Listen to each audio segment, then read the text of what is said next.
اعوذ باللہ من الشیطان الرجیم بسم اللہ الرحمن الرحیم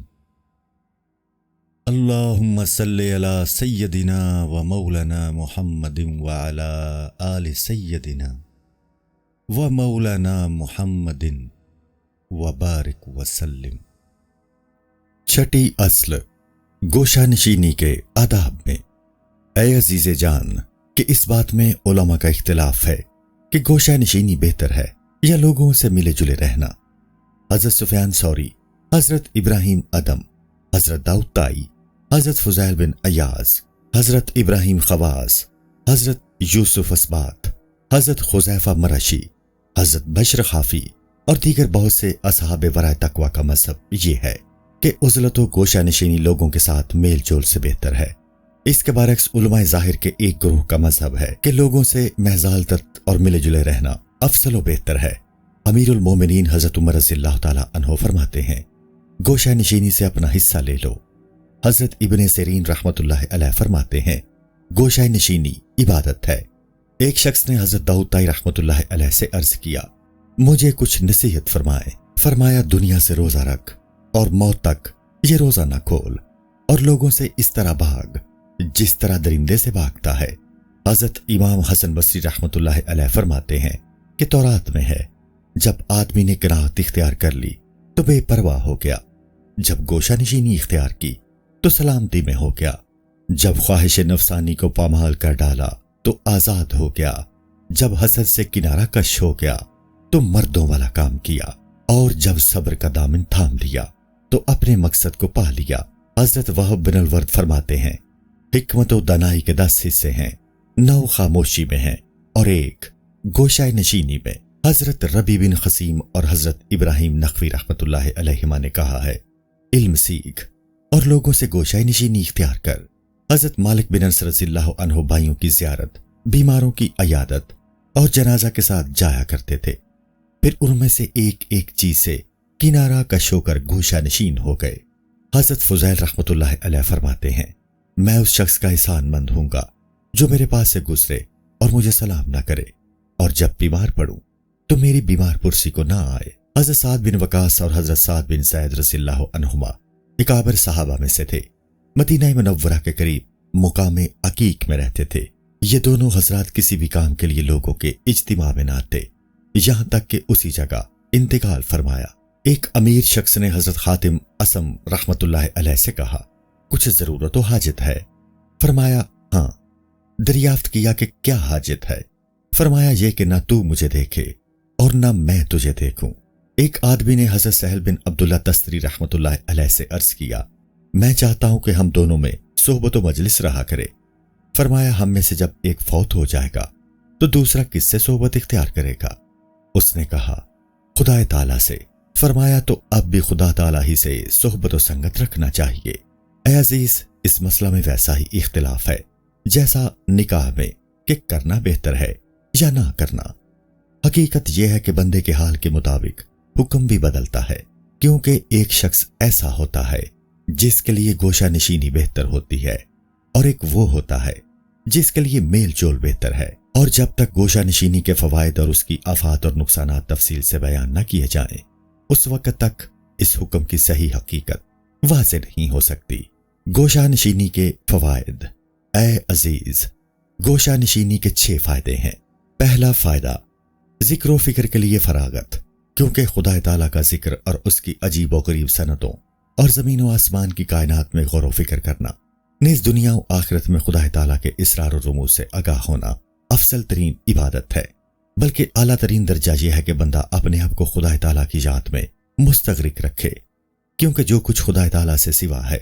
خدا تعالیٰ سے دور کرنے والا ہے، خاص کر اس شخص کو جس شخص میں یہ طاقت نہ ہو کہ مخلوق میں رہ کر خدا کے ساتھ بھی رہے، جس طرح انبیاء کرام علیہم الصلاۃ والسلام تھے کہ یہ حضرات مخلوق میں رہ کر بھی مخلوق سے جدا رہے۔ حضور علیہ الصلاۃ والسلام نے کار وحی کی ابتدا میں گوشہ نشینی اختیار کر کے کوہ ہرا میں جا گزین ہوئے اور نور نبوت کے قوی ہونے تک لوگوں سے قطع تعلق کیے رکھا۔ پھر اس مرتبہ پر فائز ہوئے کہ بدن سے لوگوں کے ساتھ اور دل سے خدا کے ساتھ ہوئے، اور فرمایا، اگر میں کسی کو دوست بناتا تو ابو بکر رضی اللہ عنہ کو بنا تھا، لیکن خدا تعالیٰ کی محبت نے کسی اور سے محبت کی گنجائش باقی نہیں رہنے دی۔ حالانکہ لوگ جانتے تھے کہ آپ کو ہر ایک کے ساتھ پیار ہے۔ کوئی تعجب نہیں کہ حضور کی اتباع تبتہ میں اولیاء اللہ بھی اس مرتبہ کو پالیں۔ چنانچہ حضرت سہل تستری رحمۃ اللہ علیہ فرماتے ہیں، میں 30 برس سے خدا کے ساتھ باتیں کرتا ہوں اور لوگ سمجھتے ہیں کہ مخلوق کے ساتھ ہم کلام ہوں، اور یہ کوئی ناممکن امر نہیں ہے، کیونکہ ایسا ہوتا ہے کہ ایک شخص پر کسی کی محبت اور عشق غالب ہوتا ہے اور وہ لوگوں میں رہتے ہوئے دل سے اپنے معشوق کے ساتھ ہوتا ہے، اور غلبہ عشق میں نہ کسی کی بات سنتا ہے اور نہ انہیں دیکھتا ہے۔ لیکن ہر ایک کو فریب دھوکے میں نہ آنا چاہیے کہ بہت سے لوگ ایسے بھی ہوتے ہیں کہ لوگوں میں رہنے کے باعث خدائے پروردگار مجمع انوار کی بارگاہ سے مردود ہو جاتے ہیں۔ ایک شخص نے کسی راہب سے کہا، تنہائی میں رہنا بڑا کام ہے۔ اس نے جواب دیا، میں تنہا نہیں ہوں بلکہ خدا میرے ساتھ ہے۔ جب میں اس سے راز و نیاز کی باتیں کرنا چاہتا ہوں تو نماز پڑھتا ہوں، اور جب چاہتا ہوں کہ وہ مجھ سے باتیں کرے تو تورات کی تلاوت کرتا ہوں۔ لوگوں نے ایک بزرگ سے دریافت کیا کہ گوشہ نشینی سے کیا فائدہ حاصل ہوتا ہے، تو فرمایا، خدا تعالیٰ کے ساتھ رشتہ انس و محبت قائم ہوتا ہے۔ حضرت حسن بصری رحمۃ اللہ علیہ سے لوگوں نے کہا، یہاں ایک ایسا شخص ہے جو ہمیشہ ستون کے پیچھے رہتا ہے۔ فرمایا، جب وہ موجود ہو تو مجھے بتانا۔ لوگوں نے بتایا، آپ اس کے پاس تشریف لائے اور فرمایا، اے شخص، تو ہمیشہ اکیلا بیٹھا رہتا ہے، لوگوں کے ساتھ مل کر کیوں نہیں بیٹھتا؟ جواب دیا، میں ایک عظیم کام میں مصروف ہوں جس نے مجھے لوگوں سے جدا کر دیا ہے۔ فرمایا، تو حسن بصری کے پاس کیوں نہیں جاتا اور اس کی باتیں کیوں نہیں سنتا؟ اس نے جواب دیا کہ اس کام نے حسن بصری اور تمام لوگوں سے دور کر دیا ہے۔ آپ نے پوچھا، وہ کیا کام ہے؟ تو اس نے کہا کہ کوئی وقت ایسا نہیں ہے کہ خدا تعالیٰ اپنی نعمتوں سے مجھے نہ نوازتا ہو اور میں گناہ نہ کرتا ہوں، اس لیے اس کی نعمتوں کے شکر اور اپنے گناہوں سے استغفار کرنے میں مصروف رہتا ہوں۔ نہ حسن بصری کے ساتھ اور نہ لوگوں کے ساتھ بیٹھنے کی فرصت و فراغت ہے۔ یہ سن کر حضرت حسن بصری نے فرمایا، تو اپنی جگہ بیٹھا رہ کہ تو حسن سے زیادہ فقیہ اور عالم ہے۔ حضرت حرم بن حبان رضی اللہ عنہ حضرت اویس کرنی رضی اللہ عنہ کے پاس آئے۔ حضرت اویس نے دریافت کیا، کیسے آئے ہو؟ فرمایا، اس لیے آیا ہوں کہ تم سے آرام حاصل کروں۔ حضرت اویس نے فرمایا، میں ہرگز نہیں جانتا کہ کوئی شخص خدا تعالیٰ کو جانتا ہو اور پھر دوسرے سے آرام کا متلاشی ہو۔ حضرت فضیل رحمۃ اللہ علیہ فرماتے ہیں، جب رات کی تاریکی چھاتی ہے تو میرا دل خوش ہوتا ہے، اپنے جی میں کہتا ہوں کہ صبح تک اپنے خدا کے ساتھ تنہائی میں بیٹھوں گا۔ جب دن طلوع ہوتا ہے تو غمگین ہوتا ہوں اور دل میں کہتا ہوں کہ لوگ مجھے خدا تعالیٰ سے باز رکھیں گے۔ حضرت مالک دینار رحمۃ اللہ علیہ نے فرمایا ہے، جو شخص لوگوں کے ساتھ باتیں کرنے سے خدا تعالیٰ کے ساتھ مناجات کے ذریعے باتیں کرنے کو افضل نہیں جانتا، اس کا علم بہت تھوڑا اور اس کا دل اندھا اور اس کی عمر ضائع اور برباد ہے۔ کسی دانا نے کہا، جسے یہ خواہش ہو کہ کسی کو دیکھوں اور اسی سے باتیں کروں تو یہ اس کے نقصان کی بات ہے، کیونکہ جو کچھ چاہیے اس سے تو اس کا دل خالی ہے اور ادھر ادھر سے دل بہلانا چاہتا ہے جو نہ چاہیے۔ بزرگوں نے فرمایا ہے، جس کو لوگوں کے ساتھ انس ہے وہ مفلس و کنگال لوگوں میں سے ہے۔ تو اے عزیز، ان تمام اقوال و روایات سے یہ سمجھ لے کہ جس شخص کو اس بات کی قدرت ہو کہ ہمیشہ ذکر کے ذریعے حق تعالیٰ کے ساتھ انس پیدا کرے، یا ہمیشہ فکر کرنے سے اس کے جلال و جمال کی معرفت کا علم حاصل کرے، تو یہ ان سب عبادتوں سے افضل و بہتر ہے جو لوگوں سے تعلق رکھتی ہیں، کیونکہ تمام سعادتوں کی غایت یہ ہے کہ جو شخص بھی اس جہاں میں جائے تو خدا تعالیٰ کی محبت اس پر غالب ہو، اور انس و محبت ذکر کی بدولت کامل ہوتی ہے۔ محبت ثمرہ معرفت ہے اور معرفت ثمرہ فکر، اور یہ سب باتیں خلوت اختیار کرنے سے میسر آتی ہیں۔ دوسرا فائدہ یہ ہے کہ عزلت یعنی گوشہ نشینی کی بدولت اکثر گناہوں سے آدمی بچا رہتا ہے۔ 4 گناہ ایسے ہیں کہ باہم ملے جلے رہنے سے ہر آدمی ان سے نہیں بچ سکتا: عیب کرنا یا عیب سننا، اور یہ گناہ دین کی تباہی کا باعث ہے۔ دوسرا، امر بالمعروف و نہی عن المنکر، کیونکہ آدمی اگر خاموش رہے گا تو فاسق و نافرمان ہو جائے گا، اور اگر ناراضگی کا اظہار کرے گا تو نفرت اور جھگڑے کی صورت پیدا ہوگی۔ تیسرا گناہ ریا اور نفاق ہے، جس کا ارتکاب مل جل کر رہنے کی صورت میں ضرور ہو جاتا ہے۔ کیونکہ اگر لوگوں سے نرمی نہ کرے گا تو وہ ستائیں گے، اور اگر نرمی اور خوشامد کرے گا تو ریا میں مبتلا ہوگا، کیونکہ نفاق و ریا کو نرمی سے جدا کرنا بہت مشکل ہے۔ اور اگر دو دشمنوں سے گفتگو کرے گا اور ہر ایک کے موافق کچھ کہے گا تو یہ نفاق ہے، اور اگر ایسا نہ کرے گا تو اس کی دشمنی سے نجات نہ ملے گی۔ اور کم سے کم یہ بات تو ضرور ہے کہ جسے دیکھے گا اس سے کہے گا میں ہمیشہ تمہاری ملاقات کا مشتاق رہتا ہوں، حالانکہ بیشتر یہ بات جھوٹی ہوتی ہے۔ اگر اس طرح نہ کہے گا تو لوگ اس سے نفرت کریں گے، اور اگر اس کے ساتھ بھی ایسی بات کہے گا تو نفاق اور جھوٹ ہوگا۔ کم سے کم یہ بات تو ضرور ہے کہ ہر ایک سے یہ پوچھنا پڑتا ہے کہ تم کیسے ہو اور تمہاری طرف کے لوگوں کا کیا حال ہے، حالانکہ حقیقتاً اسے اس سے کوئی سروکار نہیں ہوتا کہ وہ کیسے ہیں۔ تو ایسی گفتگو بھی نفاق میں شامل ہے۔ حضرت عبداللہ بن مسعود رضی اللہ تعالی عنہ نے فرمایا ہے کہ کوئی آدمی ایسا ہوتا ہے کہ کام کاج کے لیے باہر جاتا ہے اور کسی سے اس کی غرض ہوتی ہے تو ازراہ نفاق اس کی اچھائی اور اس کی تعریف اس قدر کرتا ہے کہ اس کے سر پر ذہن رکھ کر بے مقصد خدا کو ناراض کر کے اپنے گھر آ جاتا ہے۔ حضرت سری سکتی رحمت اللہ علیہ نے فرمایا ہے جب کوئی دینی بھائی میرے پاس آتا ہے اور میں اپنی داڑھی کے بال سیدھے کرنے کے لیے اس پر ہاتھ پھیروں تو اس کا ڈر ہے کہ میرا نام منافقوں میں لکھ دیا جائے۔ حضرت فضیل رحمت اللہ علیہ ایک جگہ تشریف فرما تھے۔ ایک آدمی آپ کے پاس آیا، آپ نے فرمایا تم میرے پاس کس لیے آئے ہو؟ اس نے عرض کیا آپ کے ساتھ آرام پانے اور آپ کی زیارت کے ذریعے انس حاصل کرنے کے لیے۔ آپ نے اس کی بات سن کر فرمایا خدا کی قسم یہ بات وحشت اور نفرت کے زیادہ نزدیک ہے۔ تو میرے پاس نہیں آیا مگر اس لیے کہ تو میری جھوٹی مدح کرے اور میں تیری، اور تو مجھ پر کوئی جھوٹ باندھے اور میں تجھ پر، اور تو جب لوٹے تو ہم دونوں منافق ہو چکے ہوں گے۔ تو اسی طرح جو شخص اس قسم کی باتوں سے پرہیز کر سکتا ہے اس کے لیے میل جول نقصان دہ نہیں۔ سلف صالحین رحمت اللہ علیہم جب ایک دوسرے سے ملتے تھے تو دنیا کا حال دریافت نہیں کرتے تھے بلکہ دین کا حال پوچھتے تھے۔ حضرت حاتم اسم رحمت اللہ تعالی علیہ نے حامد لفاف سے فرمایا کس حال میں ہو؟ اس نے کہا سلامت و عافیت سے ہوں۔ حضرت حاتم نے فرمایا سلامتی تو اس وقت نصیب ہوگی جب پل صراط سے گزر جاؤ گے، اور عافیت اس وقت میسر آئے گی جب بہشت میں پہنچو گے۔ لوگ جب حضرت عیسیٰ علیہ السلام سے دریافت کرتے کہ آپ کس حال میں ہیں تو آپ فرماتے کہ جس چیز میں میرا نفع ہے وہ تو میرے ہاتھ میں نہیں، اور جو چیز میرے لیے نقصان دہ ہے میں اس کے دور کرنے پر قادر نہیں، اور میں اپنے کام کے گرد گھومتا ہوں اور حقیقت میں میرا کام دوسرے کے ہاتھ میں ہے۔ بس کوئی درویش بھی مجھ سے زیادہ درویش نہیں، اور کوئی شخص بھی مجھ سے زیادہ بیچارہ اور عاجز نہیں۔ لوگ جب حضرت ربی بن قیسم رحمت اللہ تعالی علیہ سے پوچھتے آپ کس حال میں ہیں تو فرماتے کہ ایک ضعیف اور گناہگار انسان ہوں، اپنی روزی کھا رہا ہوں اور اپنی موت کے انتظار میں ہوں۔ اور جب لوگ حضرت ابو درداء رضی اللہ تعالی عنہ سے پوچھتے آپ کا کیا حال ہے تو آپ فرماتے کہ دوزخ کے عذاب سے بچ گیا تو خیر ہے۔ اور حضرت اویس کرنی رضی اللہ تعالی عنہ سے جب لوگ کہتے کہ آپ کا کیا حال ہے تو آپ فرماتے اس شخص کا کیا حال ہوگا جو صبح کو نہیں جانتا کہ شام تک زندہ رہے گا یا نہیں، اور شام کو یہ علم نہیں رکھتا کہ صبح تک زندہ رہنا نصیب ہوگا یا نہیں۔ مالک بن دینار رحمت اللہ تعالی علیہ سے لوگوں نے پوچھا آپ کا کیا حال ہے؟ فرمایا اس شخص کا کیا حال ہوگا جس کی عمر تو کم ہو رہی ہے اور گناہ بڑھ رہے ہیں۔ حضرت حکیمی رحمت اللہ تعالی علیہ سے دریافت کیا گیا آپ کا کیا حال ہے؟ فرمایا روزی تو خدا تعالیٰ کی کھاتا ہوں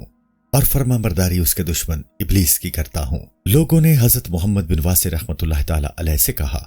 آپ کس حال میں ہیں؟ فرمایا اس شخص کا کیا حال ہوگا جو ہر دن ایک منزل آخرت کی طرف نزدیک ہو رہا ہے۔ حامد لفاف رحمت اللہ تعالی علیہ سے لوگوں نے کہا آپ کس حال میں ہیں تو آپ نے جواب دیا کہ میں اس آرزو میں ہوں کہ کسی دن تو مجھے عافیت ہو۔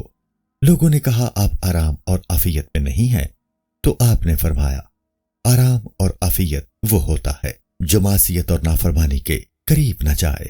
ایک شخص سے اس کی موت کے وقت لوگوں نے پوچھا کہ کس حال میں ہو؟ اس نے جواب دیا اس شخص کا کیا حال ہوگا جو بغیر خرچ کے لمبے سفر پر روانہ ہو رہا ہو اور بغیر ساتھی کے اندھیری قبر میں جا رہا ہو اور بغیر کسی دلیل اور صفائی کے عدل و انصاف والے بادشاہ کے سامنے پیش ہو رہا ہو۔ حضرت حسان بن سنان رحمۃ اللہ علیہ سے لوگوں نے حال دریافت کیا۔ فرمایا اس شخص کا کیا حال ہوگا جس کے لیے مرنا ضروری ہے اور جسے حساب کتاب کے لیے ضرور اٹھایا جائے گا۔ حضرت ابن سیرین رحمۃ اللہ علیہ نے ایک آدمی سے پوچھا کیا حال ہے؟ اس نے جواب دیا اس شخص کا کیا حال ہوگا جس کے ذمے 500 درہم قرض ہو، اس کا کافی عیال ہو اور کوئی چیز اس کے پاس نہ ہو۔ حضرت ابن سیرین رحمۃ اللہ علیہ یہ بات سن کر اپنے گھر آئے اور 1000 درہم اٹھا لائے اور آ کر اسے دے دیے اور اس سے کہا 500 درہم سے تو اپنا قرض ادا کرو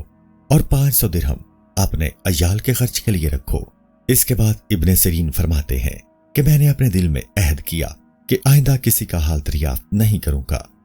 آپ نے یہ اس لیے کیا کہ آپ کو خوف محسوس ہوا کہ اگر میں نے اس کی مدد نہ کی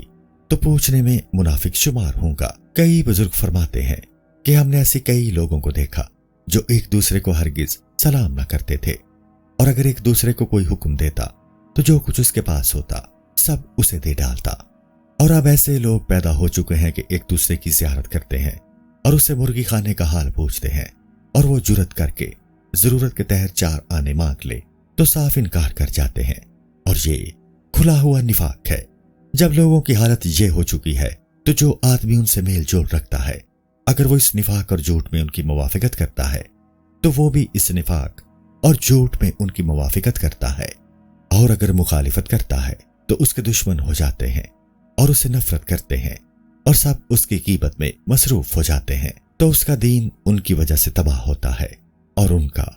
اس کی وجہ سے۔ چوتھا گناہ جو لوگوں سے میل جول رکھنے کی بنا پر لازم آتا ہے یہ ہے کہ تو جس کی مجلس اختیار کرے گا اسی کی عادتیں اس طرح تیرے اندر آ جائے گی کہ تجھے خبر بھی نہ ہوگی، اور تیری طبیعت اس کی طبیعت سے اس طرح بہت سی باتیں چرا لے گی کہ تجھے علم بھی نہ ہوگا۔ اس طرح بہت سی نافرمانیوں کا بیج تیرے اندر اگائے گا۔ آدمی کی نشست و برخاست جب اہل غفلت کے ساتھ ہو تو جو بھی اہل دنیا کو اور دنیا پر ان کی حرص کو دیکھتا ہے یہی چیز اس میں بھی نمایاں ہو جاتی ہے، اور جو آدمی فاسقوں کو دیکھتا ہے اگرچہ ان کے فسق کو برا ہی جانتا ہو، جب بار بار دیکھتا ہے تو وہ فسق اسے بھی معمولی محسوس ہونے لگتا ہے، اور جس معصیت اور نافرمانی کے کام کو لوگ بار بار دیکھتے ہیں اس کا انکار اور اس کی نفرت دل سے نکل جاتی ہے۔ یہی وجہ ہے کہ اگر لوگ کسی عالم کو ریشم کا لباس پہنا ہوا دیکھتے ہیں تو اس پر اعتراض کرتے ہیں اور برا جانتے ہیں، مگر وہی عالم اگر سارا دن غیبت کرتا رہے تو اسے برا نہیں جانتے، حالانکہ غیبت کرنا ریشمی لباس پہننے سے بدتر ہے، بلکہ زنا کرنے سے بھی زیادہ سخت ہے۔ لیکن چونکہ یہ برائی کثرت سے دیکھتے اور سنتے ہیں اس لیے اس کی مذمت اور خرابی دلوں سے نکل چکی ہے، بلکہ اہل غفلت کی حالت کو دیکھنا بھی نقصان دہ ہے۔ جس طرح صحابہ اور بزرگوں کے حالات سننا فائدہ مند ہے اور ان پاک لوگوں کے ذکر کے وقت خدا کی رحمت نازل ہوتی ہے، جیسا کہ حدیث شریف میں ہے کہ نیک لوگوں کے ذکر کے وقت رحمت الہی کا نزول ہوتا ہے۔ رحمت کا نزول اس لیے ہوتا ہے کہ ان کی باتیں سن کر دین کی رغبت اور محبت جوش میں آتی ہے اور دنیا کی رغبت کم ہوتی ہے۔ اسی طرح اہل غفلت کے ذکر کے وقت لعنت برستی ہے، کیونکہ لعنت کا سبب غفلت اور دنیا سے رغبت ہے، تو اس غفلت اور رغبت کا سبب ان کا ذکر ہوتا ہے۔ جب ان کا صرف ذکر کرنا لعنت کا باعث ہے تو انہیں دیکھنا تو اس سے بھی بدرجہ برا ہوگا۔ اسی وجہ سے نبی اکرم صلی اللہ علیہ وآلہ وسلم نے فرمایا ہے کہ برے آدمی کی مجلس لوہار کے پاس بیٹھنے کی طرح ہے کہ اگر کپڑا نہ جلے گا تو اس کا دھواں ضرور پہنچے گا، اور نیک آدمی کی صحبت عطر فروش کی مجلس کی طرح ہے کہ اگر تجھے عطر نہ بھی دے گا تو اس کی خوشبو تو پہنچے گی۔ لہٰذا تجھے معلوم ہونا چاہیے کہ برے آدمی کی مجلس سے تنہائی بہتر ہے اور نیک آدمی کی مجلس تنہائی سے بہتر ہے، جیسا کہ حدیث شریف میں وارد ہے۔ مختصر یہ کہ جس کی مجلس تجھ سے دنیا کی رغبت کو نکالے اور خدا تعالیٰ کی طرف دعوت دے اس کے پاس بیٹھنا بہت غنیمت ہے، اس سے ہرگز جدا نہ ہو، اور جس کا حال اس کے خلاف ہو اس سے دور رہ، خصوصاً اس عالم سے جو دنیا کی حرص میں مبتلا ہو اور جس کا کردار اس کی گفتار کے مطابق نہ ہو، کیونکہ اس کی مجلس زہر قاتل ہے، اور مسلمان کی عزت دل سے اکھاڑ پھینکنے والی چیز ہے، کیونکہ دیکھنے والا اپنے دل میں کہے گا کہ اگر مسلمانی کی کوئی اصل اور بنیاد ہوتی تو یہ عالم خود ضرور اس پر عمل کرتا، کیونکہ اگر کوئی شخص روغن بادام میں پکے ہوئے حلوے کو سامنے رکھ کر بڑی چاہت سے کھا رہا ہو اور ساتھ ساتھ یہ شور بھی مچا رہا ہو کہ اے مسلمانوں اس حلوے سے دور رہنا کیونکہ یہ سب زہر ہے،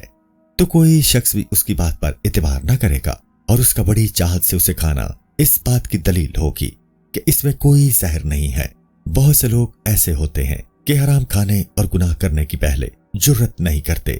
اور جب سنتے ہیں کہ فلاں عالم صاحب ایسا کرتے ہیں تو ان میں بھی جرت پیدا ہو جاتی ہے۔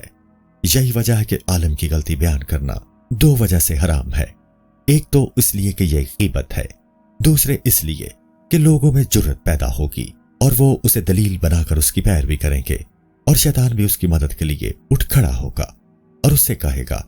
کہ تو فلاں عالم سے بڑھ کر پرہیزگار تو نہیں ہے۔ عام آدمی کے لیے مسئلہ یہ ہے کہ جب عالم سے کوئی غلط کام ہوتا دیکھے تو دو باتیں ذہن میں رکھے، ایک یہ کہ اپنے ذہن میں یہ سمجھے کہ عالم سے اگر غلطی ہو رہی ہے تو شاید اس کا علم اس کی معافی کا باعث بن جائے، کیونکہ علم بھی ایک بہت بڑی سفارش کرنے والی چیز ہے، اور عام آدمی بیچارہ علم سے خالی ہے، جب عمل بھی نہیں کرے گا تو اپنی نجات کے لیے کس چیز پر بھروسہ کرے گا۔ دوسری بات یہ ذہن میں لائے کہ عالم کا یہ جاننا کہ حرام مال نہیں کھانا چاہیے بالکل اسی طرح ہے جس طرح ایک عام آدمی جانتا ہے کہ شراب پینا اور زنا کرنا نہیں چاہیے۔ سب لوگ اتنی بات میں برابر ہیں کہ شراب پینا اور زنا کرنا حرام ہے، اور ایک آدمی کا شراب پینا دلیل نہیں بن سکتی کہ اسے دیکھ کر دوسرا بھی پینا شروع کر دے، تو عالم کا حرام کھانا بھی اسی طرح ہے۔ اور زیادہ تر حرام کھانے کی جرت وہ لوگ کرتے ہیں جو نام کے عالم ہوتے ہیں، حقیقت علم سے بے خبر ہوتے ہیں، یا جو کچھ وہ کرتے ہیں اس کا عذر اور اس کی تعویل ایسی ان کے علم میں ہوتی ہے کہ عوام اسے نہیں سمجھ سکتے۔ عام آدمی کو چاہیے کہ عالم کی غلطی اس نظر سے دیکھے تاکہ ہلاک نہ ہو۔ حضرت موسیٰ اور حضرت خضر علیہ السلام کا واقعہ کہ خضر علیہ السلام نے کشتی میں سوراخ کیا اور حضرت موسیٰ علیہ السلام نے اس پر اعتراض کیا، قرآن مجید میں اسی لیے بیان کیا گیا ہے۔ مقصد یہ ہے کہ زمانہ ایسا ہی ہو چکا ہے کہ عموماً لوگوں سے مجلس رکھنا نقصان دہ ہے اور گوشہ نشینی اور علیحدہ رہنا زیادہ بہتر ہے۔ تیسرا فائدہ یہ ہے کہ الا ماشاء اللہ کوئی شہر بھی جھگڑوں، فتنہ و فساد اور تعصب کی باتوں سے خالی نہیں۔ جو شخص گوشہ نشین ہو جاتا ہے فتنہ و فساد سے نجات پا جاتا ہے، اور میل جول اختیار کرنے سے اس کا دین خطرے میں پڑ جاتا ہے۔ حضرت عبداللہ بن عمرو بن العاص رضی اللہ عنہ فرماتے ہیں کہ حضور نبی کریم صلی اللہ علیہ وآلہ وسلم نے فرمایا ہے، جب لوگوں کو آپس میں دشمنی، عداوت، اختلاف و انتشار میں مبتلا دیکھے تو اپنے گھر کے اندر سے بالکل باہر نہ نکل اور اپنی زبان کی حفاظت کر، جو کچھ جانتا ہے اس پر عمل کر، جس بات کا علم نہ ہو اس سے دور رہ، اپنے کام میں مصروف رہ اور دوسروں کے کاموں سے ہاتھ اٹھا لے۔ حضرت عبداللہ بن مسعود رضی اللہ تعالیٰ عنہ روایت کرتے ہیں کہ رسول اللہ صلی اللہ علیہ وآلہ وسلم نے فرمایا، لوگوں پر ایسا زمانہ آ رہا ہے کہ انسان کا دین سلامت نہ رہ سکے گا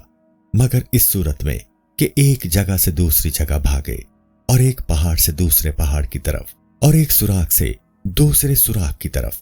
جس طرح لومڑی اپنے آپ کو لوگوں سے چھپاتی پھرتی ہے۔ لوگوں نے عرض کیا کہ ایسا زمانہ کب آئے گا؟ فرمایا جب معصیت اور گناہ کے بغیر رزق میسر نہ آئے گا، اس وقت لوگوں سے الگ ہو جانا حلال و روا ہوگا۔ لوگوں نے عرض کیا الگ تھلگ رہنا کس طرح دوست ہوگا، حالانکہ آپ نے ہمیں نکاح کرنے کا حکم دیا تھا۔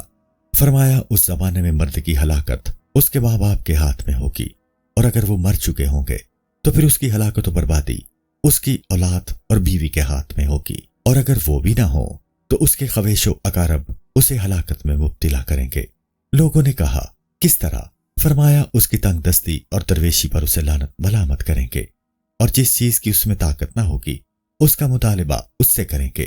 یہاں تک کہ وہ ہلاک ہو جائے گا۔ یہ حدیث اگرچہ الگ تھلگ رہنے سے متعلق ہے، تاہم خلوت گزینی اور گوشہ نشینی بھی اس سے ثابت ہوتی ہے، اور یہ زمانہ جس کا ذکر نبی کریم صلی اللہ علیہ وآلہ وسلم نے کیا ہے ہمارے زمانے سے کافی عرصہ پہلے شروع ہو چکا ہے۔ چنانچہ حضرت سفیان ثوری رحمۃ اللہ علیہ اپنے زمانے کے متعلق فرمایا کرتے تھے، اللہ کی قسم الگ تھلگ رہنا حلال و روا ہو چکا ہے۔ چوتھا فائدہ یہ ہے کہ انسان لوگوں کے شر سے امن میں رہتا ہے، کیونکہ جب تک لوگوں کے درمیان رہتا ہے ان کی غیبت اور ان کی بدگمانی کے رنج سے محفوظ نہیں رہ سکتا، اور نہ ہی نہ حاصل ہونے والی چیز کے تماسوں سے نجات میسر آتی ہے، کیونکہ انسان اس بات سے نہیں بچ سکتا کہ اس سے کوئی ایسی چیز اور ایسا عمل لوگ دیکھیں جس کو نہ سمجھ سکیں تو اس کے بارے میں اس پر زبان درازی کریں، کیونکہ انسان اگر یہ چاہے کہ سب لوگوں کے حقوق مثلا ماتم برسی، مبارکبادی اور مہمان نوازی کرے تو اس کا سارا وقت ان کاموں میں صرف ہو جائے گا، لیکن وہ کسی کا حق بھی پوری طور پر ادا نہ کر سکے گا اور اپنے کاموں سے بھی رہ جائے گا، اور بعض لوگوں کو ترجیح دے گا اور ان سے خصوصیت برتے گا تو دوسرے اسے برا جانیں گے اور رنج محسوس کریں گے، اور جب گوشہ نشینی اختیار کر لے گا تو یکمشت سب سے چھوٹ جائے گا اور وہ اس سے خوش بھی رہیں گے۔ ایک بزرگ تھے جو ہمیشہ قبرستان میں رہتے تھے اور تنہا ہی بیٹھتے تھے۔ لوگوں نے پوچھا، آپ ایسا کیوں کرتے ہیں؟ انہوں نے فرمایا، محفوظ رہنے کے لیے تنہائی سے بہتر میں نے کسی چیز کو نہیں پایا، اور قبر کی طرح کوئی نصیحت کرنے والا نہیں پایا، اور اپنے اعمال کو دیکھتے رہنے سے زیادہ بہتر کوئی ساتھی نہیں پایا۔ حضرت ثابت بنانی رحمت اللہ علیہ نے جو اولیاء اللہ میں سے تھے، حضرت حسن بصری رحمت اللہ علیہ کو خط لکھا کہ میں نے سنا ہے کہ آپ حج کو جا رہے ہیں، میں چاہتا ہوں کہ اس سفر میں آپ کے ساتھ رہوں۔ آپ نے جواب دیا، یہ خیال ترک کر دیں تاکہ میں اللہ تعالیٰ کے پردہ ستاری میں اپنی زندگی بسر کروں، کیونکہ ممکن ہے جب ہم دونوں اکٹھے رہیں تو ہم میں سے ہر ایک دوسرے سے ایسی چیز دیکھے جس کی بنا پر ہم اپنے آپ کو دشمن بنا لیں۔ تو یہ بھی گوشہ نشینی کے فوائد میں سے ایک فائدہ ہے، تاکہ انسان کی انسانیت کا پردہ اپنی جگہ پر قائم رہے اور باطنی حالات ظاہر نہ ہو، کیونکہ بسا اوقات آدمی کو بہت سی ایسی باتیں جو نہ دیکھی ہوتی ہیں نہ سنی ہوتی ہیں سامنے آ جاتی ہیں۔ پانچواں فائدہ یہ ہے کہ لوگوں کی امیدیں اور ان کا طمع اس سے کٹ جاتا ہے، اور اس کے طمع کا سلسلہ لوگوں سے ختم ہو جاتا ہے،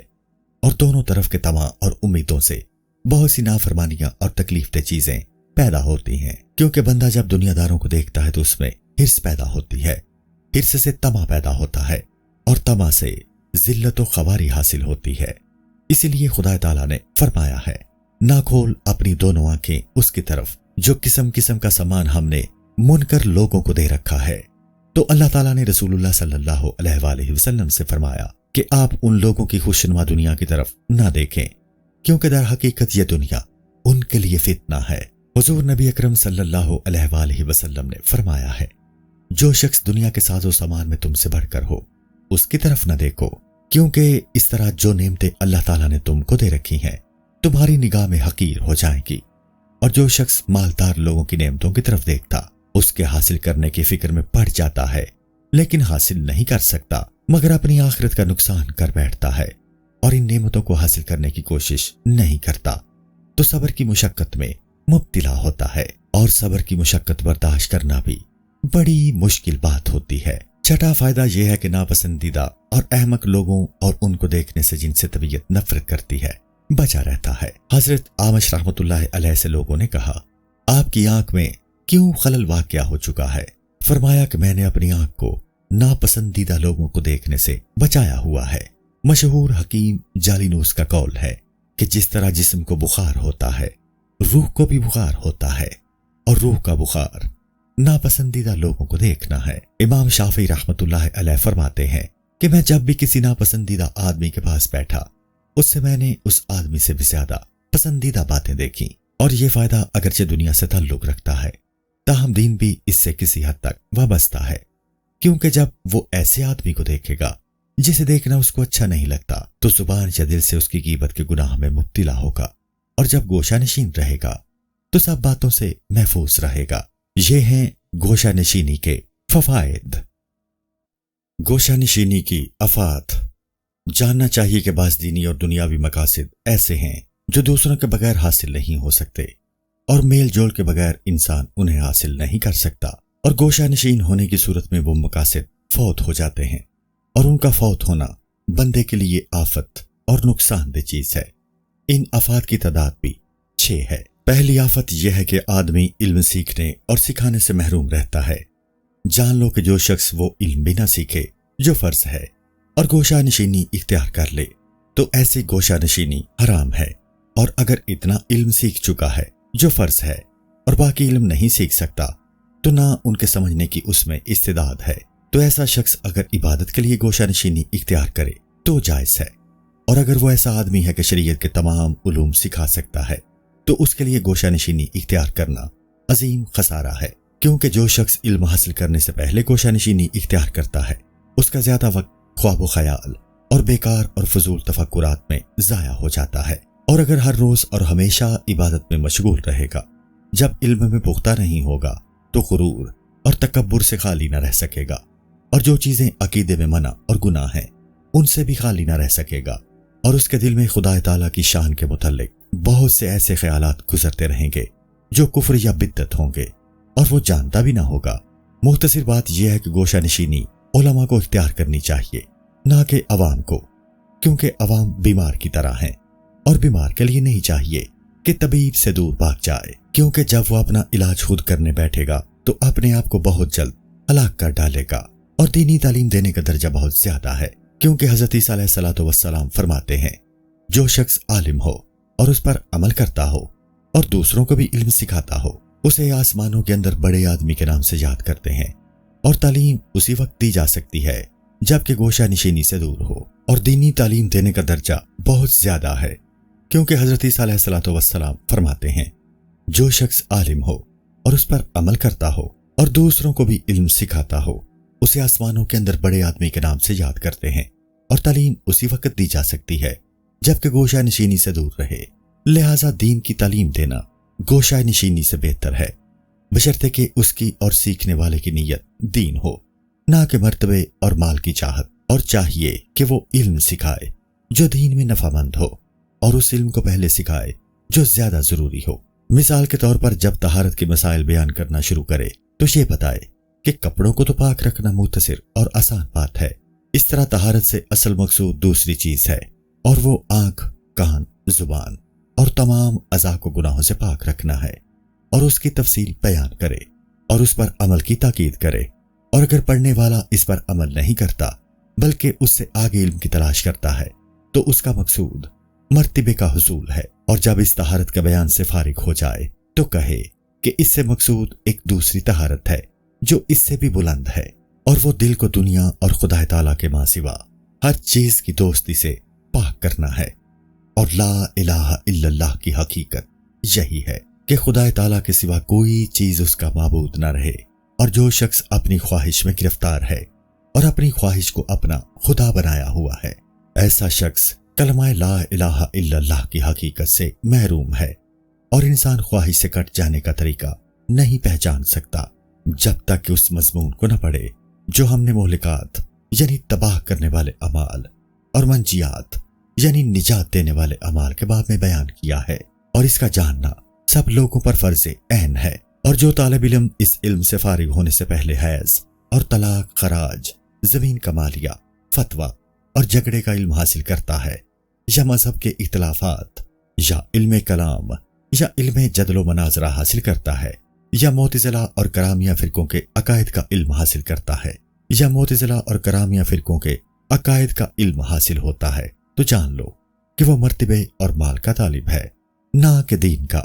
کیونکہ اس کا شر عظیم ہے اور اس سے دور رہنا چاہیے، اور جب کہ وہ شیطان کے ساتھ جو اسے ہلاک کرنے کے در پہ ہے مناظرہ نہیں کرتا،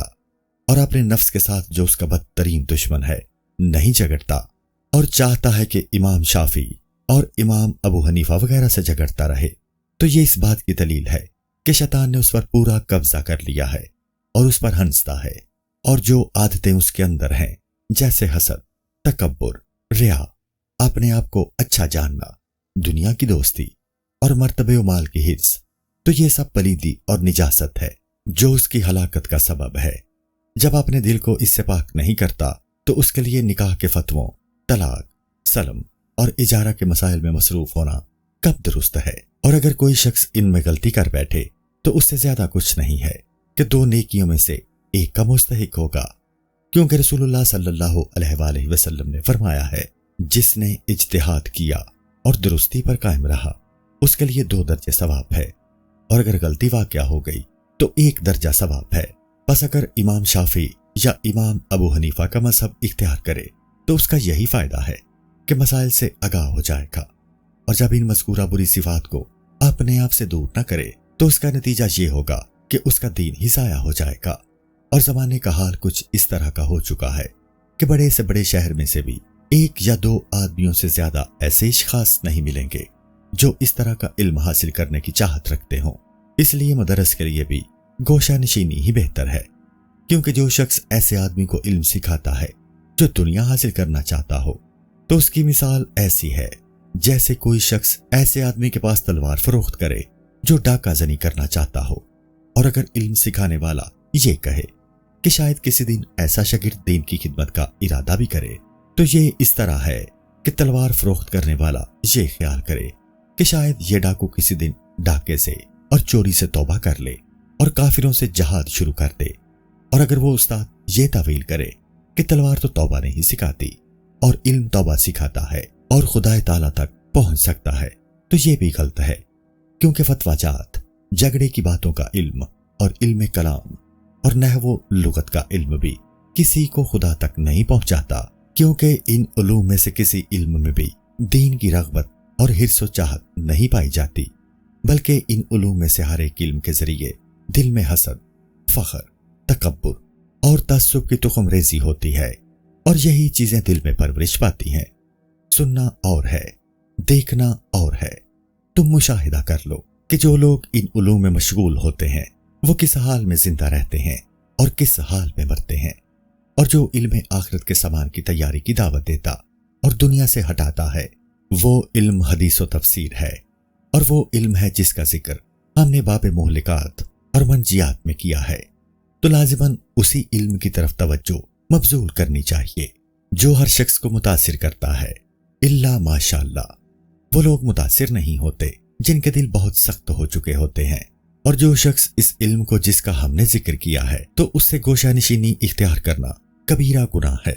اور اگر کوئی شخص علم حدیث و تفسیر اور دوسرا ضروری علم حاصل کر رہا ہو اور اس کے ساتھ ساتھ اس پر مرتبے اور طلب جاہ بھی غالب ہو، تو چاہیے کہ اسے علم سکھانا چھوڑ دے، کیونکہ اگرچہ اسے تعلیم دینے میں دوسرے لوگوں کا بہت سا فائدہ ہے، تاہم وہ خود تو تباہ و برباد ہو رہا ہے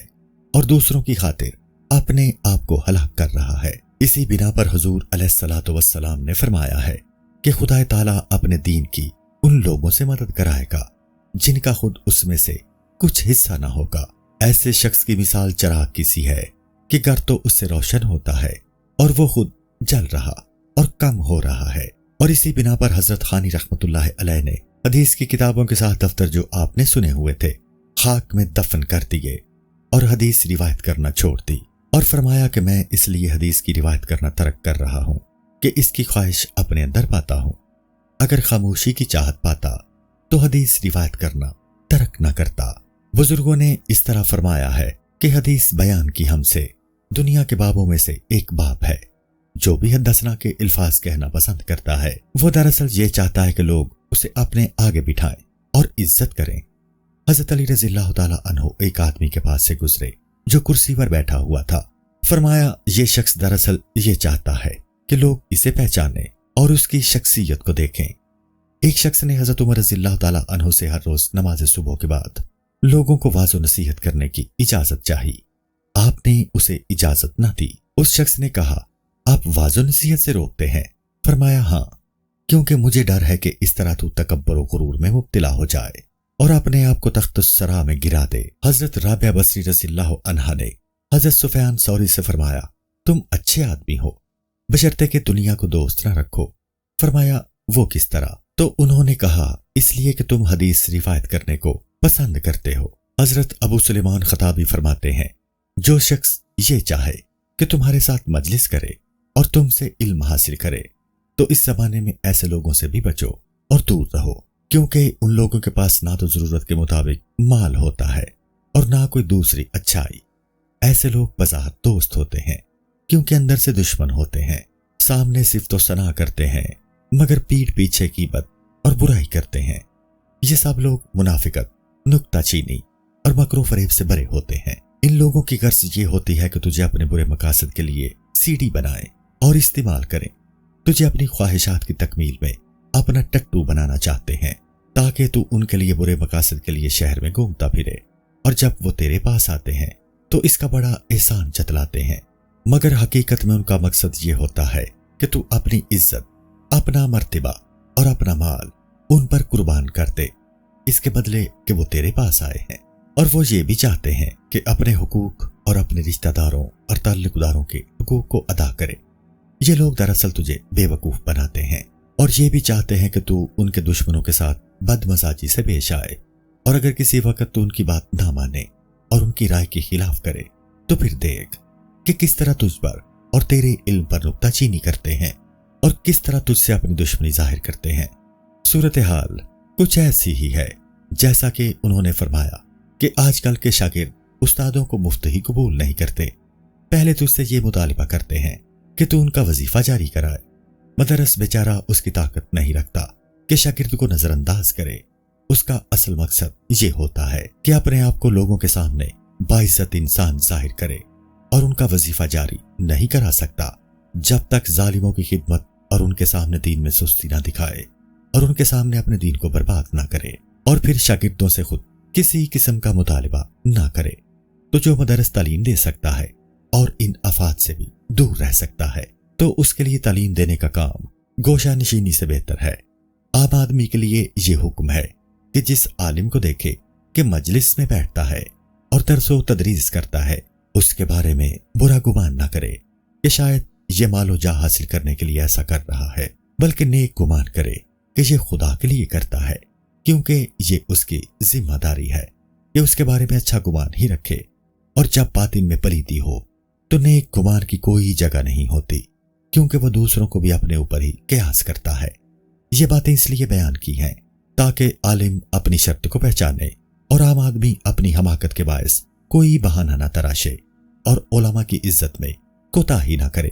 کیونکہ اس برے گمان کی وجہ سے تباہ و برباد ہو جائے گا۔ دوسری آفت یہ ہے کہ گوشہ نشینی اختیار کرنے سے نفع حاصل کرنے اور نفع پہنچانے سے محروم رہتا ہے۔ نفع حاصل کرنے کی صورت یہ ہے کہ روزی کمانا میل جول کے بغیر میسر نہیں آتا، اور جو شخص عیال دار ہو اور روزی کمانے میں مشغول نہ ہو بلکہ گوشہ نشینی اختیار کرے تو یہ اس کے لیے جائز نہیں ہے، کیونکہ اپنے اہل و عیال کے حقوق ضائع کرنا کبیرہ گناہوں میں سے ہے، اور اگر گزارے کے مطابق اہل و عیال کے لیے ذریعہ معاش ہو یا عیال ہی نہ ہو تو اس کے لیے گوشہ نشینی بہتر ہے۔ نفع پہنچانے کی صورت یہ ہے کہ صدقہ و خیرات کرے اور مسلمانوں کے حقوق ادا کرے، اور گوشہ نشینی اختیار کرنے میں ظاہری عبادت میں مشغول ہونے کے سوا اور کچھ نہ کرے،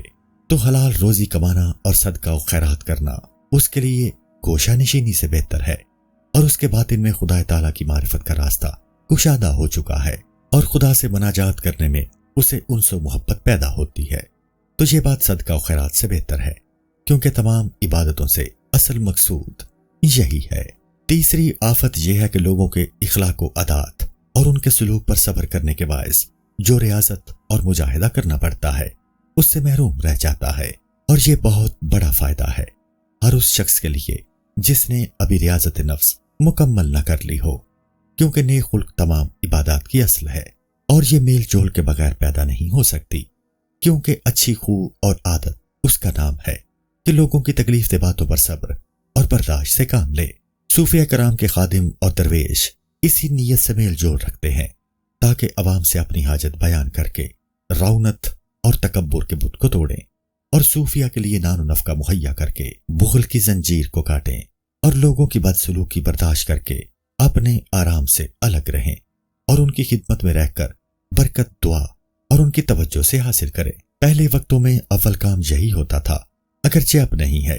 اور محض خیالات ہی باقی رہ گئے ہیں، اور بعض لوگوں کا مقصود مرتبے اور مال کا حاصل کرنا ہوتا ہے۔ تو اگر کوئی شخص ریاضت میں مکمل ہو چکا ہے اور گوشہ نشینی سے بھی اونچی بات حاصل کرنے کا مستحق ہو چکا ہے،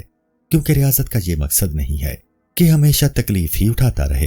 جس طرح دوا سے مقصود اس کی تلخی سے متاثر ہونا نہیں، بلکہ یہ ہے کہ بیماری دور ہو جائے، اور جب بیماری دور ہو گئی تو ہمیشہ اپنے آپ کو تلخی میں رکھنے کی کوئی ضرورت نہیں، بلکہ مقصود ریاضت و مجاہدہ سے بھی ایک اور بلند چیز ہے، اور وہ خدا تعالیٰ کی یاد کے ذریعے اس سے انس و محبت کرنا ہے۔ اور ریاضت و محبت سے مقصود یہ ہوتا ہے کہ جو چیز اس انس و محبت کے راستے میں رکاوٹ بنے تو اپنے آپ اسے دور کر دے تاکہ یاد الہی میں مصروف ہو سکے۔ جاننا چاہیے کہ جس طرح خود اپنے آپ کو ریاضت و مجاہدہ میں ڈالنا ضروری ہے، اسی طرح دوسروں کو ریاضت و مجاہدہ اور اچھی تربیت کی طرف رغبت دلانا بھی دین کی اہم ارکان میں سے ہے۔ اور دوسروں کو رغبت دلانے کا یہ کام گوشہ نشینی کی حالت میں میسر نہیں آ سکتا، بلکہ مرشد کامل کے لیے مریدوں کے ساتھ میل جول رکھنے کے سوا کوئی چارہ نہیں، اور اس کا ان سے کنارہ کشی کرنا مناسب نہیں۔ لیکن جس طرح جاہ اور ریا کی آفت سے بچنا ضروری ہے، علماء اور مشائخ کے لیے بھی محتاط رہنا ضروری ہے، اور جب ان کا مریدوں اور شاگردوں کے ساتھ میل جول شرط اور قاعدے کے مطابق ہوگا تو ان کے اندر رہنا خلوت نشینی سے بہتر ہوگا۔ چوتھی آفت یہ ہے کہ گوشہ نشینی میں وسوسے دل پر غلبہ کرتے ہیں، اور ہو سکتا ہے کہ دل ذکر سے نفرت کرنے لگے اور سستی میں اضافہ ہو جائے، اور یہ خرابی لوگوں کے ساتھ میل جول کے بغیر دور نہیں ہو سکتی۔ حضرت ابن عباس رضی اللہ تعالیٰ عنہ فرماتے ہیں، اگر مجھے وسوسوں کا ڈر نہ ہوتا تو میں لوگوں کے ساتھ نہ بیٹھتا۔ حضرت علی رضی اللہ تعالیٰ عنہ فرماتے ہیں کہ ایک دل کو دوسرے دل سے راحت حاصل کرنی چاہیے، کیونکہ دل کو جب ایک ہی بات پر مجبور کرو گے تو وہ نابینا ہو جائے گا۔ تو چاہیے کہ ہر دن کوئی ایسا ساتھی ہو جس سے انس و محبت کا تعلق قائم رہے، تاکہ اسے راحت حاصل ہو اور طبیعت کے خوش رہنے میں اضافہ ہوتا رہے۔ لیکن یہ ایسا آدمی ہونا چاہیے جس کی سب باتیں دین سے تعلق رکھتی ہوں، اور جو دین کے اندر اپنے آپ کو کوتاہ سمجھتا ہو، اور جو ہر وقت دین کے اسباب کی تدبیریں سوچنے میں مصروف رہتا ہو۔ اہل غفلت کے ساتھ بیٹھنا اگرچہ ایک ہی گھڑی کے لیے ہو نقصان دہ ہے، اور وہ صفائی جو حاصل ہوتی ہے جاتی ہی رہتی ہے۔ رسول اللہ صلی اللہ علیہ وآلہ وسلم نے فرمایا ہے، ہر آدمی اپنے دوست کے طور طریقے پر ہوتا ہے، لہٰذا تم اس بات کا خیال رکھو کہ تمہاری دوستی کیسے آدمی سے ہے۔ پانچویں آفت یہ ہے کہ بیمار پرستی کے ثواب، جنازے کے ساتھ جانے کے ثواب، دعوت میں شریک ہونے کے ثواب، اور لوگوں کو مبارکباد دینے، ان کی ماتم پرسی کرنے اور ان کے حقوق ادا کرنے سے آدمی محروم رہ جاتا ہے۔ اور ان کاموں میں اور بھی بہت سی خرابیاں ہیں، اور رسم و رواج، نفاق، بناوٹ وغیرہ کی خرابیاں ان میں پیدا ہو چکی ہیں۔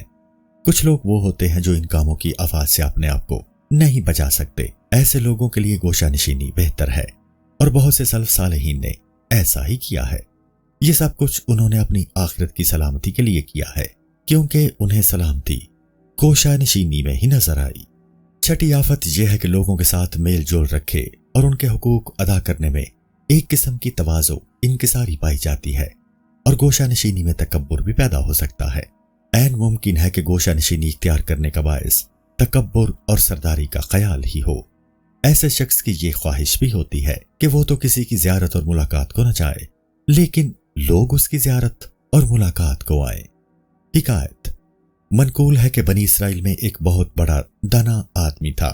جس نے حکمت اور دانائی کی باتوں میں 360 کتابیں لکھی تھیں۔ آخرکار اس کے دل میں یہ خیال پیدا ہو گیا کہ میرا اللہ تعالیٰ کی درگاہ میں بہت بڑا درجہ ہے۔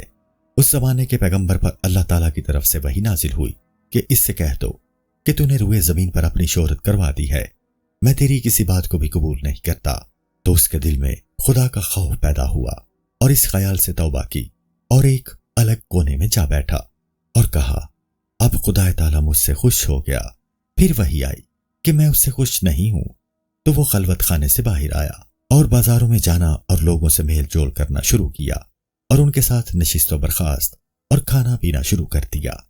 اس وقت خدا تعالیٰ کی طرف سے وحی نازل ہوئی، اب میں تجھ سے خوش ہوں اور تو نے مجھے پا لیا ہے۔ بس جان لو کہ جو شخص تکبر کی وجہ سے گوشہ نشینی اختیار کرتا ہے اور ڈرتا ہے کہ مجموعوں اور محفلوں اور مجلسوں میں لوگ اس کی عزت نہیں کرتے، یا اس بات سے ڈرتا ہے کہ لوگ اس کے علم یا عمل میں کسی خرابی سے واقف ہو جائیں گے، اور اس طرح اس کی کوتاہی کا پردہ چاک ہو جائے گا، اور ہمیشہ اس آرزو میں رہے کہ لوگ اس کی زیارت کرنے آئیں اور اسے بابرکت جانیں اور اس کے ہاتھوں کو بوسہ دیں، تو یہ گوشہ نشینی عین نفاق ہے۔ اور اس بات کی ایک علامت یہ ہے کہ گوشہ نشینی حق اور خیر کے لیے ہے، اس لیے تنہائی کے کونے میں بیکار نہ بیٹھا رہے، بلکہ ذکر و فکر میں مشغول رہیں یا علم و عبادت میں۔ دوسری علامت یہ ہے کہ لوگوں کے اس کی زیارت کے لیے آنے کو برا جانے، البتہ اس شخص کے اپنے پاس آنے کو برا نہ جانے جس سے دینی فائدہ ہوتا ہے۔ حضرت ابو الحسن حاتمی جو خواجگان توس میں سے تھے، شیخ ابو القاسم گرگانی رحمۃ اللہ علیہ جو اونچے درجے کے اولیاء میں سے تھے، سلام عرض کرنے کے لیے گئے۔ جب ان کے پاس پہنچے تو عذر کرنے لگے کہ میں کوتاہی کرتا ہوں کہ آپ کی خدمت میں بہت کم پہنچتا ہوں۔ آپ نے فرمایا خواجہ صاحب عذر خواہی نہ کیجیے، کیونکہ لوگ زیارت کے لیے آنے کو احسان سمجھتے ہیں اور میں نہ آنے کو احسان سمجھتا ہوں، کیونکہ ہمیں کسی بڑے آدمی کے ہمارے پاس آنے کی کوئی پرواہ نہیں، ہمیں تو ایک ہی شخصیت کے آنے کی پرواہ ہے، یعنی اسرائیل فرشتے کے آنے کی۔ ایک امیر آدمی حضرت حاتم اسم رحمۃ اللہ علیہ کے پاس گیا اور کہا آپ کوئی حاجت اور ضرورت رکھتے ہیں؟ فرمایا ہاں، اور وہ یہ ہے کہ آئندہ تو مجھے نہ دیکھے اور میں تجھے نہ دیکھوں، اور جاننا چاہیے کہ اس لیے گوشہ نشینی اختیار کرنا تاکہ لوگ اس کی تعظیم کریں بہت بڑی جہالت ہے، کیونکہ کم سے کم درجہ یہ ہے کہ وہ اس بات کا یقین رکھتا ہو کہ مخلوق کا کوئی کام بھی میرے اختیار میں نہیں ہے، اور وہ اس بات کو بھی جانے کہ اگر کسی پہاڑ کی چوٹی پر چلا جائے گا تو نکتہ چین آدمی یہ کہے گا کہ یہ نفاق میں مبتلا ہے، اور اگر شراب خانے جائے گا تو جو اس کے دوست اور مرید ہیں اس کی ملامت اور برائی کریں تاکہ اپنے آپ کو لوگوں کی آنکھوں سے گرا دے۔ بہرحال لوگوں کے ایسے آدمی کے حق میں دو گروہ بن جاتے ہیں، کچھ اس کو اچھا کہیں گے، کچھ برا کہیں گے، اس لیے چاہیے کہ دل دین میں لگائے نہ کہ لوگوں میں۔ حضرت سہل تستری رحمۃ اللہ علیہ نے اپنے ایک مرید کو کسی کام کا حکم دیا، اس نے کہا میں لوگوں کی تان و تشنیع کے خوف سے یہ کام نہیں کر سکتا۔ حضرت سہل نے اپنے ساتھیوں سے فرمایا کہ کوئی شخص بھی اس کام کی حقیقت کو نہیں پا سکتا جب تک اپنے اندر دو باتیں پیدا نہ کرے، یا تو ساری مخلوق اس کی آنکھوں میں کچھ حیثیت نہ رکھتی ہو کہ وہ خالق کے سوا کسی کو نہ دیکھتا ہو، یا اس کا نفس اس کی نگاہ سے گر چکا ہو اور اسے کوئی پرواہ نہ ہو، اور لوگ اسے جس حال میں بھی دیکھیں اس کا خیال نہ ہو۔ حضرت امام حسن بصری رحمۃ اللہ علیہ سے لوگوں نے کہا کہ ایک گروہ آپ کی مجلس میں آتا ہے اور آپ کی باتیں یاد کرتا ہے کہ آپ پر اعتراض کرے اور آپ کے عیب تلاش کرے۔ آپ نے فرمایا کہ جب سے میرے نفس میں فردوس اعلیٰ کا اور خدا تعالیٰ کے پڑوس میں رہنے کا شوق پیدا ہو چکا ہے، لوگوں کی طرف سے سلامتی کا خیال نکل چکا ہے، کیونکہ لوگوں کی زبان سے تو ان کا خالق بھی سلامت نہیں رہا۔ مختصر یہ کہ تو نے گوشہ نشینی کے فائدے اور نقصانات جان لیے ہیں۔ ہر آدمی کو چاہیے کہ اپنا محاسبہ کرے اور اپنے آپ کو ان فوائد و آفات کے سامنے پیش کرے تاکہ اسے معلوم ہو جائے کہ اس کے لیے گوشہ نشینی بہتر ہے یا لوگوں میں رہنا۔ گوشہ نشینی کے آداب۔ جب کسی نے گوشہ نشینی اختیار کر لی تو چاہیے کہ یہ نیت کرے کہ میں اس گوشہ نشینی کے ذریعے اپنے شر سے لوگوں کو بچاتا ہوں اور لوگوں کے شر سے اپنے آپ کو بچاتا ہوں، اور اس کی یہ نیت بھی ہو کہ عبادت الہی کے لیے فراغت حاصل کرنا چاہتا ہے، اور چاہیے کہ کوئی لمحہ بھی بیکار نہ جانے دے بلکہ ذکر و فکر اور علم و عمل میں مشغول رہے، اور لوگوں کو اپنے پاس آنے کی اجازت بھی نہ دے، اور گوشہ نشینی میں بیٹھ کر اپنے شہر کے بڑے بڑے لوگوں کے حالات بھی دریافت نہ کرے،